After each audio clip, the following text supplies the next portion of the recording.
दोस्तों नमस्कार और स्टडी विद ज्ञान प्रकाश में आप सभी का हार्दिक स्वागत है। आज 8 सितंबर है और आज से ही बिहार विद्यालय परीक्षा समिति की जो ऑफिशियल वेबसाइट है इस पर बिहार एसटीईटी कक्षा 9, 10 और 11, 12 के लिए जो पात्रता परीक्षा होती है पेपर 1 और पेपर 2 उसके लिए आवेदन स्टार्ट करने की बात कही गई थी, लेकिन फ़िलहाल अगर आप वेबसाइट चेक करेंगे तो कहीं पर कोई भी अपडेट नहीं है।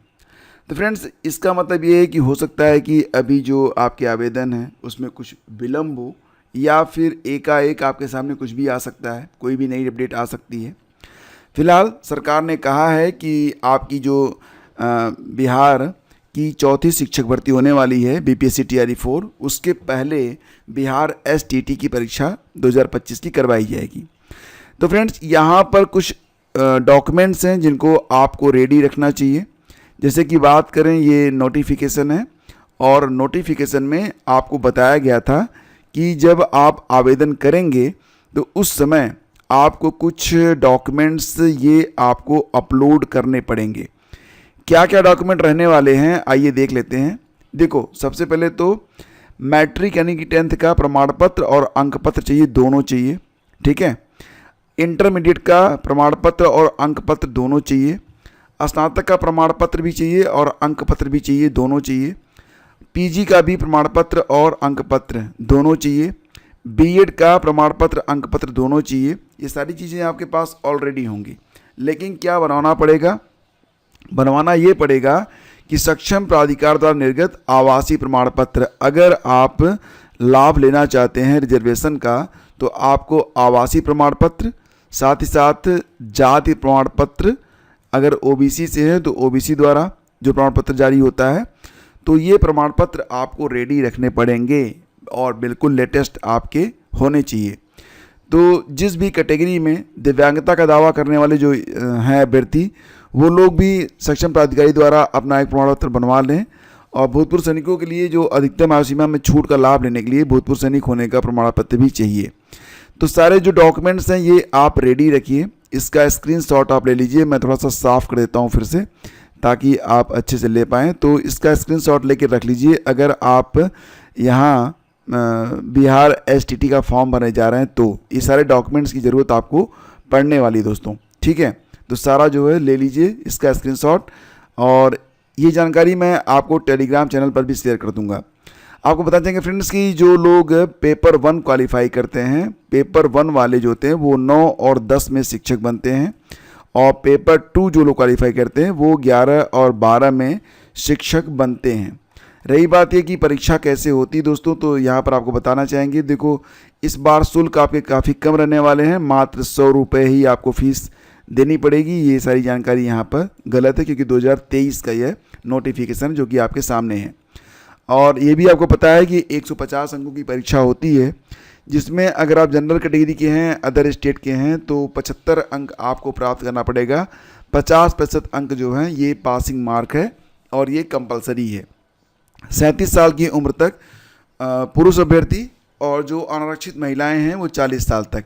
हालांकि जो ये उम्र सीमा में छूट का लाभ मिलता है अनारक्षित वर्ग की महिलाओं को, तो ये केवल बिहार की महिलाओं को मिलता है। आप यूपी की महिला हैं और आप वहाँ पर 40 साल की उम्र तक आवेदन कर पाएंगे। आपके लिए उम्र सीमा 37 साल ही रहती है, क्योंकि अभी हाल ही में यहाँ पर बदलाव भी किए गए हैं और इसके बारे में टाइम टू टाइम मैं आपको इन्फॉर्मेशन देता रहता हूँ। न्यूनतम जो आयु सीमा होती है यह 21 साल तय की गई है, और जो आपका विषय होगा उससे 100 प्रश्न होंगे। बाकी शिक्षण, कला और अन्य दक्षता से 50 प्रश्न ये आपके सिलेबस में रहता है, ठीक है। और फ्रेंड्स यहाँ पर कौन कौन से विषय होते हैं, तो लगभग सारे विषय होते हैं जो कि आप देख पा रहे हैं। ये आपका 11-12 के लिए जो विषय हैं उसके बारे में जानकारी है। और इसके बाद अगर आप टीजीटी लेवल में आवेदन करना चाहते हैं तो कुल मिला के संगीत विषय, ललित कला, नृत्य विषय के साथ साथ आप शारीरिक शिक्षा और ये सारे विषय हैं, हिंदी, उर्दू, बांग्ला, मैथिली, संस्कृत, अरबी, फारसी, भोजपुरी, अंग्रेजी, गणित, विज्ञान, सामाजिक विज्ञान, ये सारे होते हैं, ठीक है। तो फिलहाल अभी जो है ना पात्रता परीक्षा के जो प्रश्न होते हैं बहुविकल्पी होते हैं। प्रत्येक प्रश्न 1 अंक का होता है, नेगेटिव मार्किंग नहीं रखी गई है, तो ये बात ध्यान रखिएगा।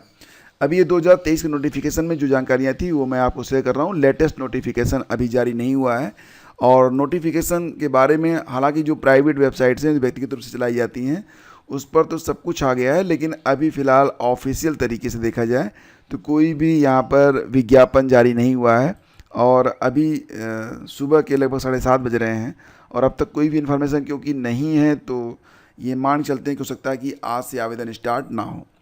पेट की परीक्षा समाप्त हो गई है। अब अभ्यर्थी ये जानना चाहते हैं कि आगामी जो वैकेंसीज़ हैं उसमें कितने अंक पर उनका वो शॉर्टलिस्ट कर लिए जाएंगे। तो फ्रेंड्स, ये डिपेंड करता है कि जो भी वैकेंसीज आएंगी उसमें नंबर ऑफ़ सीट्स कितनी होती हैं, क्योंकि नंबर ऑफ़ सीट्स के मुताबिक ही यहाँ पर ये तय होता है कि कितने गुना अभ्यर्थियों को बुलाया जाएगा और फिर उसमें कितने बच्चे आ रहे हैं और मेरिट कितने अंक तक गिराई जाती है। हालांकि जो लोग ये कह रहे हैं ना कि पेपर बहुत सरल था, तो मैं कहना चाहूँगा कि पेपर को आप किसी यूट्यूब चैनल पर न देखकर या फिर आप गूगल की मदद न लेकर आप एक बार सेल्फ उसको जो है ना सॉल्व करने का प्रयास करें। आपको अंदाज़ा लग जाएगा कि पेपर सरल था या नहीं था। बहुत सारे प्रश्न आपके बिल्कुल गलत हो जाएंगे जो कि आपको सही लग रहे हैं, क्योंकि जब भी फैक्ट पर आधारित फैक्चुअल जब पेपर होता है ना तो उसमें बहुत सारी चीज़ें भूल जाती हैं। जैसे कि हम बात करें करंट अफेयर के बारे में, तो करंट अफेयर बहुत ही अप्रत्याशित पूछे गए थे। आप बिल्कुल ये नहीं कह सकते थे कि करंट अफेयर जो है वो जनवरी से ही स्टार्ट हुआ था। करंट अफेयर फरवरी का भी पूछा गया था और इसके पहले मैंने देखा कि जो करंट है ना वो नवंबर से भी उठाया गया था। नवंबर 2024, दिसंबर, जनवरी, फरवरी और जून तक का जो करंट अफेयर था ये पूछा गया था। हालांकि पेट के लिए मैंने आप लोगों से कहा भी था कि जुलाई के बाद का शायद ना आए, तो जुलाई के बाद का तो करंट मैंने नहीं देखा। जून तक का करंट जो था ये पूछा गया था और जून तक का करंट मैंने आप लोगों का करवा भी दिया था। तो फिलहाल जितने भी पेट के एस्पिरेंट हैं अब उत्तर कुंजी जो ऑफिशियल उत्तरमाला होती है उसका इंतजार कर रहे हैं और आज शाम तक या फिर कल तक आपको जो ऑफिशियल आंसर की है वो देखने को मिल जाएगी। तो ऑफिशियल आंसर की का ज़्यादा इंतज़ार आपको नहीं करना है। ऑफिशियल आंसर की या तो आज शाम तक या फिर कल तक, यानी कि आज 8 तारीख है, या तो 8 सितंबर को या फिर 9 सितंबर को आपको पेट की ऑफिशियल आंसर की देखने को मिल जाएगी। और साथ ही साथ आप जिन प्रश्नों पर ऑब्जेक्शन करना चाहते हैं सारी बातें क्लियर हो जाएंगी। कितने लोगों ने परीक्षा छोड़ी दोस्तों, तो जैसा कि आप लोग जानते हैं लगभग 25 लाख लोग जो थे वो परीक्षा में शामिल होने के लिए रजिस्ट्रेशन किए थे, फीस जमा किए थे और लगभग यहाँ पर 6 लाख लोगों ने परीक्षाएं छोड़ दी हैं। तो लगभग 80% अभ्यर्थी जो थे वो उपस्थित रहे और लगभग 19 लाख अभ्यर्थी जो हैं पेट की परीक्षा में शामिल हुए हैं, ये जानकारी मिल रही है। फिलहाल काफ़ी भीड़ रही। भीड़ देखो, एक तो संख्या ज़्यादा है तो भीड़ तो रहेगी। और सबसे बड़ी बात दोस्तों ये होता है ना, मैं कई बार सोचता हूँ और मुझे इसका जवाब नहीं मिल पाता है कि पेट जैसी परीक्षा के लिए आखिर इतने दूर दूर सेंटर क्यों बनाए जाते हैं। इतने दूर दूर सेंटर क्यों बनाए जाते हैं, इससे क्या फ़ायदा मिलता है। और मुझे एक बात समझ में नहीं आती है, क्या दूर दूर सेंटर बनाने से शुचिता जो है बरकरार रहती है।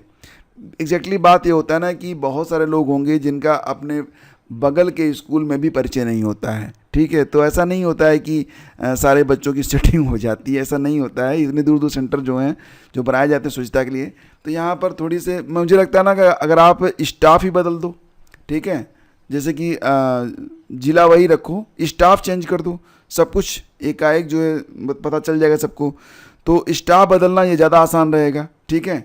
जैसे कि मानते हैं बनारस का स्कूल है, कोई वाराणसी का स्कूल है, अब यहाँ पर स्वच्छता आपको बरकरार रखनी है तो आप दूसरे ज़िले के जो स्टाफ है उनको बुला के लगा दो, तो कम लोग ट्रैवल करेंगे। अब 25 लाख लोगों को ट्रैवल कराना कहाँ की समझदारी है, खैर पता नहीं सरकार यहाँ पर क्या और किस प्रकार से तय करती है, मालूम नहीं। चलो आगे बढ़ते हैं और बात करते हैं टेट के लिए। जो जैसा कि आप लोग जानते हैं कि टीटी को कंपलसरी कर दिया गया है फॉर 1 to 5 एंड 6 to 8, और ये कहा गया है कि जिनकी सेवा अभी 5 साल से ज़्यादा है उनको अगले 2 साल के अंदर अंदर टेट की परीक्षा पास करनी पड़ेगी। और अब यहाँ जो शिक्षक हैं वो लामबंद हो रहे हैं, करंट टेट पास नहीं करेंगे लड़ाई लड़ेंगे मतलब टेट पास नहीं करेंगे भाई, लड़ाई लड़ेंगे। तो तैयारियां चल रही हैं, अब आंदोलन वगैरह होंगे, सब कुछ चलेगा, तो लेकिन टेट पास नहीं करेंगे, ठीक है, ये बात है। क्षेत्रीय ग्रामीण बैंकों में बम्पर नियुक्तियां और IBPS की ओर से वैकेंसी आई है, बहुत सारे पद हैं। तो आप लोग चाहें तो स्नातक वाले भी आवेदन कर सकते हैं। ऑफिस असिस्टेंट का 7,972 पद है, स्नातक वाले आवेदन कर सकते हैं। असिस्टेंट मैनेजर का भी 3,907 पद है, स्नातक वाले आवेदन कर सकते हैं। IBPS.in इस वेबसाइट पे जाकर आप आवेदन कर लीजिएगा। मुझे लगता है ना आपको करना चाहिए, क्योंकि अच्छे पद हैं। ठीक है, इस पर डिटेल इन्फॉर्मेशन आप कहेंगे तो मैं नोटिफिकेशन के मुताबिक आपको जानकारी दे दूंगा। लेकिन मुझे लगता है ना कि ये जो वैकेंसी है अच्छी है, बैंक में है, और फीस वगैरह मत देखिए कि 850 रुपये फीस देनी पड़ेगी। आप आवेदन कर दीजिए और अगर जॉब लग जाती है तो बहुत शानदार जॉब होती है। तो फ्रेंड्स, ये थी आज की पूरी अपडेट। थैंक यू हमसे जुड़ने के लिए। बाकी जितने भी लोग जुड़ रहे हैं हमसे, सभी से कहना चाहूँगा कि अगर आपने आगामी LT ग्रेड के लिए या फिर GIC के लिए या फिर आपने आवेदन किया हुआ है GDC के लिए, तो आज से आपकी क्लासेज जो हैं वो कंटिन्यू हो रही हैं। और साथ ही साथ UP PCS के लिए भी जो एस्पिरेंट जुड़ रहे हैं उनकी भी क्लासेज आज से स्टार्ट कर दी जाएंगी। तो यहाँ पर थियरी और मॉक टेस्ट दोनों चलेंगे, और मॉक टेस्ट मैं ज़्यादा करवाऊँगा क्योंकि मुझे लगा, अभी कल पेट की परीक्षा हुई तो मैंने जब सभी 4 पेपरों को देखा तो मुझे लगा कि मॉक टेस्ट देने वाले फ़ायदे में हैं, क्योंकि मॉक टेस्ट में ना ऐसे प्रश्न भी रख लिए जाते हैं जो कि असंभावित, अप्रत्याशित होते हैं। खैर, आपकी थियरी भी चलेगी और मॉक टेस्ट भी आपका चलता रहेगा। पहली बार हैं तो सब्सक्राइब कर लीजिएगा, क्योंकि ये सब कुछ बिल्कुल फ्री है। और पेड ग्रुप का जो लोग इंतज़ार कर रहे हैं उनका इंतज़ार भी बस ओवर है, जल्दी आपको सारी जानकारी प्रोवाइड करवा दी जाएगी। LT GDC और GIC वाले बिल्कुल निश्चिंत रहें, आपकी GS शानदार तरीके से यहाँ पर पढ़ाई जाएगी। Thank you, have a great day, जय हिंद। Please do like and share.